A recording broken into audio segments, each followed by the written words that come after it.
class. Today I am going to teach you the first chapter of first life, a letter to God, written by D.S. Lewis. This story shows a farmer's firm faith in God. Lencho, a farmer, is the main character in this story. He lived in the house that was situated on the top of a low hill in the middle of a valley. From his house one could see river and cornfields. Lencho जो एक किसान है, इस पाठ का मुख्य नायक है। वह एक घाटी के मध्य में कम ऊंचाई वाली पहाड़ी की चोटी पर स्थित एक मकान में रहता था, जहां से नदी को और अनाज के खेतों को देखा जा सकता था। Lencho knew his fields intimately. He knew that at one time his fields needed rain water. Lencho अपने खेतों से भली भांति परिचित था।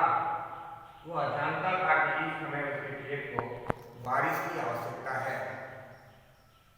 So he kept on looking towards the northeast sky throughout the morning. इसलिए पूरे सुबह के समय वह उत्तर पूर्व में आकाश में देखता रहा। Because क्योंकि the dark cloud of mountains could be approaching in the sky. Lencho पूरे सुबह के समय केवल उत्तर पूर्व आकाश दिशा की तरफ देखता रहा, क्योंकि आकाश में बादल बढ़ते हुए दिखाई दे रहे थे।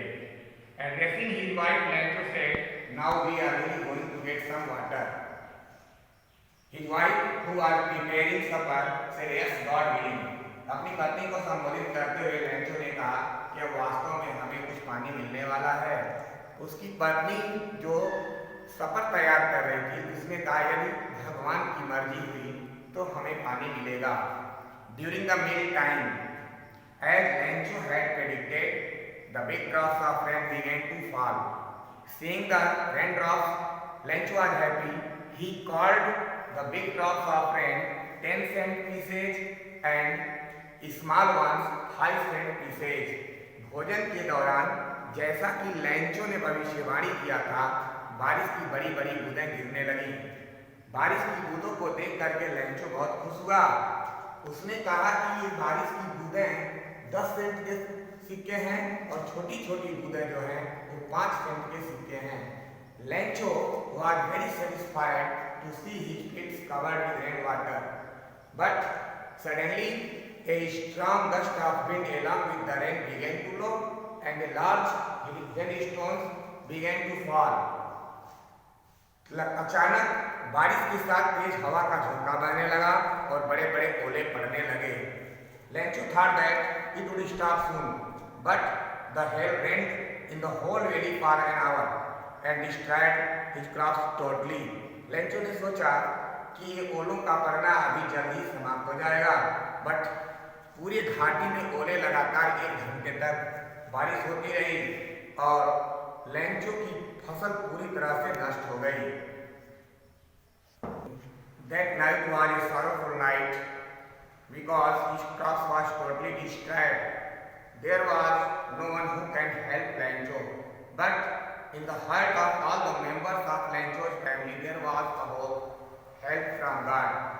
वह रात लेंचो के परिवार के लिए दुखदायी रात थी, क्योंकि उसकी फसल पूरी तरह से नष्ट हो गई थी। लेंचो के हृदय में और उसके परिवार के सदस्यों के हृदय में केवल एक उम्मीद थी, भगवान से मदद। So throughout the night Lencho kept on thinking about the help of God. इसलिए पूरी रात लेंचो भगवान से मदद पाने के बारे में ही सोचता रहा। The following Sunday in the morning, Lencho wrote a letter to God.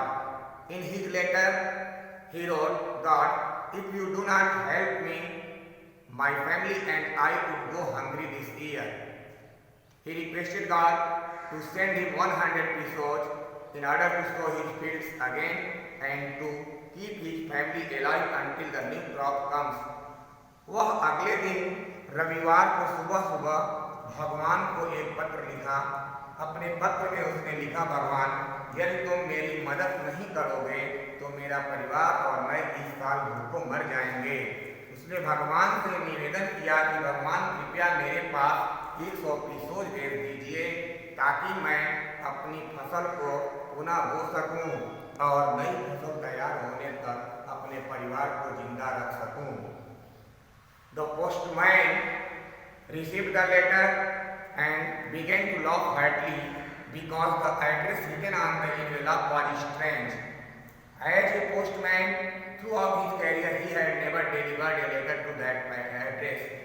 Postman उस पत्र को देख करके हंसने लगा क्योंकि उस पत्र का पता जो था वह विचित्र था और एक पोस्टमैन के रूप में अपने पूरे जीवन काल में उसने कभी भी किसी भी पत्र को इस पते पर डिलीवर नहीं किया था। He went to postmaster, laughing heartily, and showed the letter to God. वह पोस्टमास्टर के पास हंसते हुए गया और उसे भगवान के नाम पत्र को दिखाया। The postmaster also began to laugh to see the address written on the envelope. Postmaster भी लिफाफे पर लिखे गए एड्रेस को देख करके हंसने लगा। But immediately he became serious because he was much impressed by the letter writer's faith in God. लेकिन अचानक वह बहुत ही प्रभावित हुआ उस पत्र लेखक के भगवान में विश्वास से। So, in order not to shake his faith in God, he decided to answer the letter on behalf of God. इसलिए पोस्टमास्टर ने निर्णय किया कि मैं भगवान की तरफ से इस पत्र का जवाब दूंगा ताकि इस पत्र लेखक का जो भगवान में विश्वास है वो जिंदा रह सके। So he collected money from his employees, himself gave a part of his salary and asked his friends for money as the name of charity. Thus he collected 70 pesos and he wrote a letter of only one word and the signature of God. He put the letter inside an envelope and wrote the address of Lencho on the envelope, also put the money inside and delivered letter to Lencho through the hand of postman. The postmaster was really very happy feeling the experience of a man who has done good work. Postmaster जो था वास्तव में एक अच्छे व्यक्ति के द्वारा किए गए अच्छे कार्य की अनुभूति कर रहा था। वह पत्र को लिफाफे में रखा, पैसे को लिफाफे में रखा और पोस्टमैन के द्वारा उस पत्र को लेंचो के पास भेजा। Lencho handed the letter to Lencho. Seeing the letter, Lencho was not surprised because he had firm faith that God would reply his letter. Postman Lencho को पत्र दिया। पत्र को देख करके लेंचो आश्चर्यचकित नहीं हुआ क्योंकि उसका दृढ़ विश्वास था कि भगवान उसके पत्र का जवाब देंगे। But when he opened the envelope and counted the money, he became very angry. लेकिन जब लेंचो ने एनवेलप को खोला और पैसे को गिना तो वह बहुत ही नाराज हुआ because he found only 70 pesos in the envelope instead of 100 pesos. He thought that God could not make a mistake and deny his request. Lencho ने सोचा कि भगवान जो है गलती नहीं कर सकते हैं और वो मेरे रिक्वेस्ट को भी ठुकरा नहीं सकते हैं। इसलिए Lencho thought that it was the post office employees who had taken out 30 pesos from the envelope. ये पोस्ट ऑफिस के कर्मचारी हैं जो envelope से 30 pieces को निकाल लिए हैं। So he went to the post office and asked for paper and ink and began to write the second letter to God. इसलिए वह पोस्ट ऑफिस गया और कागज और स्याही मांगा और भगवान के नाम दूसरे पत्र को लिखना शुरू कर दिया। With a great effort, he completed the letter. कठिन परिश्रम के द्वारा वो पत्र को कंप्लीट किया। And in the letter, he requested God to send the rest of the money not through the mail because the post office employees were the bunch of crooks. उसने पत्र में भगवान से निवेदन किया, भगवान कृपया मेरे शेष पैसे को डाक के द्वारा मत भेजना क्योंकि डाक के जो कर्मचारी हैं वो बेईमानों का दल है। योर्स लेंचो, आपका Lencho. That is the end of the story. इस प्रकार इस कहानी में हमने ये देखा कि एक किसान जो भगवान में अटूट निष्ठा रखता है उस किसान की भगवान में दृढ़ विश्वास को बनाए रखने के लिए पोस्ट मास्टर ने अच्छा कार्य किया कि भगवान की तरफ से उसके पत्र का जवाब दिया। But the ending of the story is ironically, लेकिन इस कहानी का जो अंत है वह इरानिकल है। लैंचो भगवान में विश्वास करता था और वह किसी व्यक्ति के द्वारा किए गए कार्य के लिए समझ भी नहीं पाया कि ये किसका काम है। उसको लगता था कि it was the work of God, कि भगवान का ही कार्य है।